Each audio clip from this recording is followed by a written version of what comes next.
Fresh out of college, Clara Stewart asked me to take on a $500,000 mortgage for her. When I refused, she turned around and bought an $800,000 villa in full for another guy. Holding up the property deed, she told me, "Jaden, the truth is, I'm actually rich. I've been pretending to be poor to test you. Unfortunately, you failed. I'm disappointed in you. Let's break up." I simply smiled and walked away without a second thought. The irony? I'm the son of the richest man in the country. I was pretending to be broke, too. Fast forward 4 years, we met again at the National Wealth Summit. Clara had just barely made it into the top 50 on the list, clinging to the arm of Henry Brown as they entered. She spotted me in simple clothes with no visible brand, holding a child in one arm and the keys to a Porsche Cayenne in the other. Thinking I was someone's driver, she sneered. "Jaden, you really went all out just to see me again? Let's be real, you're just a driver now, and I'm on T. He wealth list. We live in completely different worlds. Don't waste your time fantasizing." I did not bother replying. Honestly, I was only there because my billionaire dad insisted. I had finally cleared a day to spend with my son and now I had to waste it on that. Clara Stewart strutted into the waiting hall, her arm linked with Henry Brown, who was decked out in a sharp suit. As they breezed past the side room, Clara's gaze landed on me, tucked away in the corner. Today was supposed to be my day off, a rare chance to spend time with my son. However, my father, Jim Lawrence, had roped me into attending the Wealth Summit. With my wife out of town, I had no choice but to bring my kid along, planning to duck out after a brief appearance once the meeting kicked off. I was dressed down in comfy clothes, jingling the Cayenne keys to keep my son entertained. To Clara, I must have looked like a hot mess, playing chauffeur and babysitter all at once. She made a beeline for me, her voice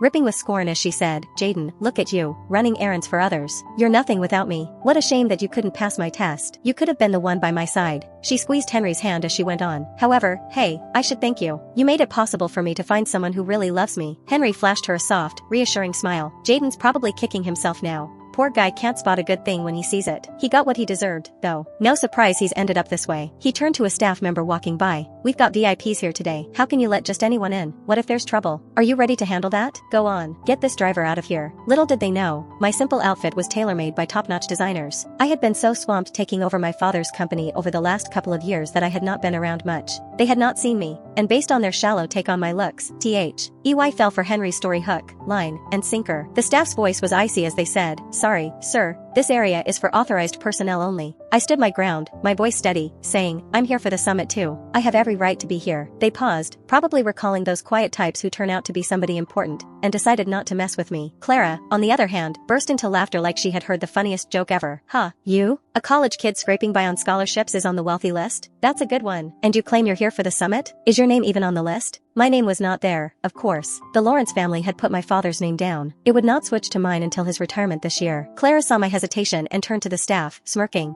"This guy? He could have been my husband if he'd passed my little test back in the day. Poor people will always be just that, obsessed with money, blind to the buy. Picture, letting every golden chance slip through their fingers." I was early, the real VIPs had not arrived yet. The early birds were those hovering around the 100 mark on the wealthy list. A few recognized Clara and joined in her mockery. "He really blew it, didn't he? To lose a catch like Miss Stewart, who's as rich as she is pretty. He must be sick with regret." They dated for 4 years in college, and he still couldn't lock down that kind of luck. TSK. However, something flickered across Clara's face, and her smile faded. Back in college, Clara had chased after me with a passion. We had both hidden the fact that we came from money and had loved each other like any normal couple for 4 years. I had passed 98 of her challenges, juggling jobs, donating blood, falling out with friends, getting hurt, turning down a surefire shot at grad school. It was not until I realized Clara was only playing poor that everything clicked. Every single challenge I had faced was a trap she had set. Yet, she lavished gifts on Henry, another guy, like cars and houses, as if they were nothing. I was done then. Heartbroken, I turned down her 99th game and ended things before heading overseas. The crowd did not catch the shift in Clara's expression as they kept slinging insults my way. She cut through the noise with a frosty command. "Enough, get him out of here. I can't stand the sight of him." The staff, done with caution, moved in to throw me out. I broke free from their grip, my voice a low growl. "Back off. Don't touch me. I'm here with Jim Lawrence, the billionaire. He's my dad." Laughter rippled through the onlookers. Henry, smirking, could not resist a jab. "The billionaire's son? That's a Branford University grad who's practically running the Lawrence empire after just 2 years back home. The only thing you share with him is the last name, Lawrence. You, a chauffeur, pretending to be him? That's just delusional." He sneered, however. "Hey, as fellow alumni, maybe one day you can babysit for Clara and me." I shot back with a sneer of my own. "Assuming you can even have kids. And what's your big achievement?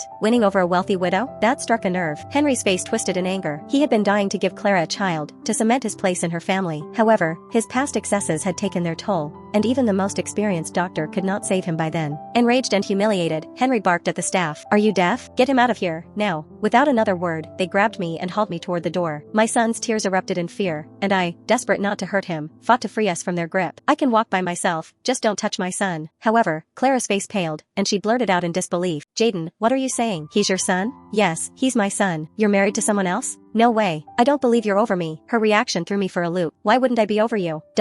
Evie been done for ages. Clara was not buying it, her eyes locking onto my wrist. Glancing down, I saw my sleeve had ridden up during the scuffle, exposing my watch. Clara smirked as if she had caught me in a lie. Oh, Jaden, still playing tough. I just knew you couldn't forget me. Why else would you wear the watch I gave you? If you come clean now and ask for my forgiveness, maybe I'll consider giving you another shot. What she gave me, I thought, annoyed. The watch she gave me was a cheap fake, rusted and gone for who knew how many years. This watch was from my wife, Rowena Smith, who knew I loved that collection. She designed it herself and had it custom made half a year in advance, a one of a kind in the world. I was at a loss for words. Take a good look at these diamonds. You think you can afford any of them? This is a gift from my wife, and it's got nothing to do with you. The diamond sparkled with an unmistakable high-end shine. Then, Henry yanked the watch off my rise.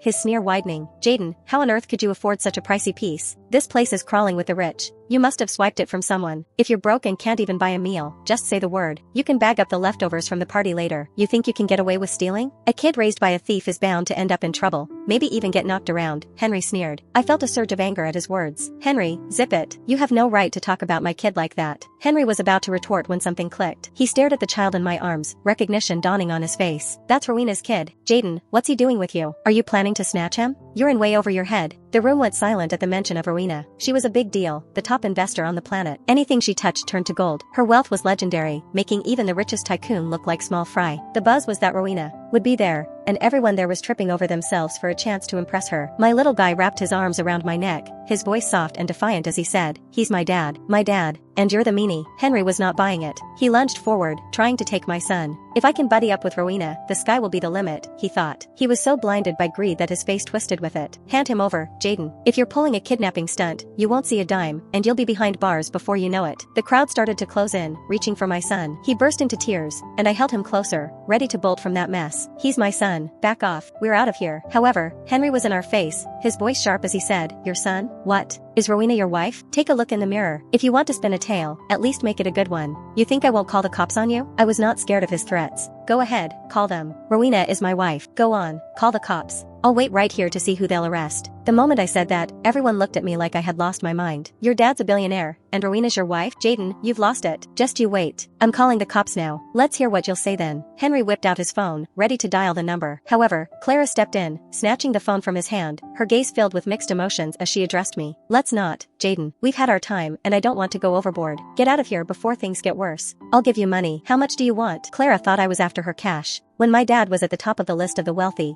I kept my real identity under wraps to enjoy a quiet life at school. Once I realized Clara was only faking being poor, I did not give her a second thought. Her family's flashy new money could not hold a candle to ours, yet she hid who she was, scared I was AF. To her dough. It was downright ridiculous. Henry, green with envy over Clara's defense of me, could not help but throw in a jab. Yeah, Clara, give him some cash. He ditched you for money in the first place and ran off with some rich foreigner the moment he had the chance. He must have been dumped and didn't even get the payout. You're the only one still hung up on old feelings, not turning your back on him. Clara's grip on the phone turned to stone. The subtext of Henry's words was crystal clear. Anyone who gave me money was only a big, easy mark. I never saw it coming. After I left the country, wild rumors had started swirling. However, the rumors never fazed me. I had the real deal, confidence and a love that stood solid as a rock. Right there, in front of everyone, I laid bare Henry's dirty laundry. Henry, you thought you were slick, huh? Living it up with foreigners on their dime while stringing Clara along with your hot and cold games. You didn't think anyone would catch on, do you? However, I've got to hand it to you. You've got a real knack for fooling women. Clara's been wrapped around your finger for years. Henry's face flushed with panic as he rushed to deny it. What are you even saying? That's not true. Clara's the only one I care about. Don't even try to mess with us. Clara's already seen through your lies. Clara jumped to his defense. Jaden, stop it. I won't let you talk about Henry that way. He's not like you. He loves me for who I am. He didn't even know who I was when he agreed to take out a loan for $800,000 for me.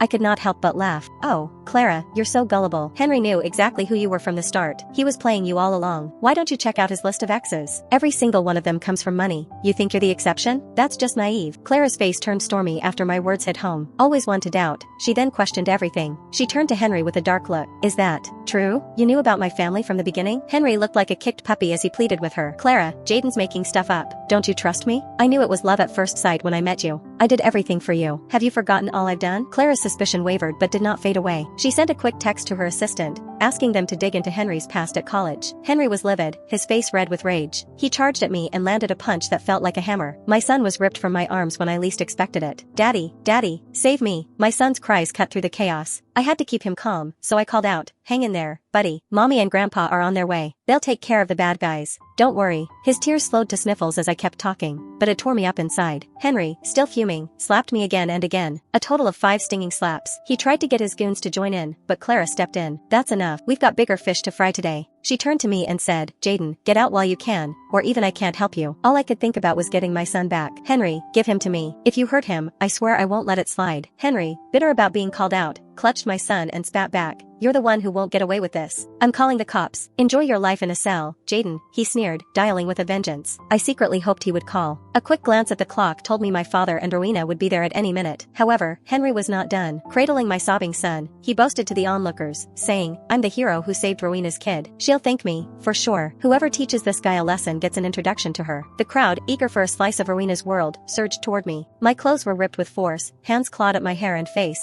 and I was bombarded with punches and kicks. I fought back desperately, shielding myself where it mattered most, but I could not escape the pain that engulfed my entire body. Henry was on the sidelines, egging them on. Come on, hit him harder, knock him out. The ruckus finally caught the event manager's attention. He was horrified at the sight of my beating, his legs nearly buckled, and he fell over, yelling, Stop. Everybody, stop. Do you even know who this is? Mr. Lawrence, are you okay? Trailing him were my father, who had finally shown up, and Rowena, who had hurried over straight from the airport. Henry, caught up in his own thrill, had missed the whole exchange. He gleefully pointed at me and told my enraged father, Mr. Lawrence, this guy was pretending to be your son. I've had someone sort him out for you. He then carefully presented my still sobbing son to Rowena. Miss Smith, your son was nearly snatched by this man, but thank goodness I caught on and saved him. His eyes sparkled as he awaited the praise he was sure would see.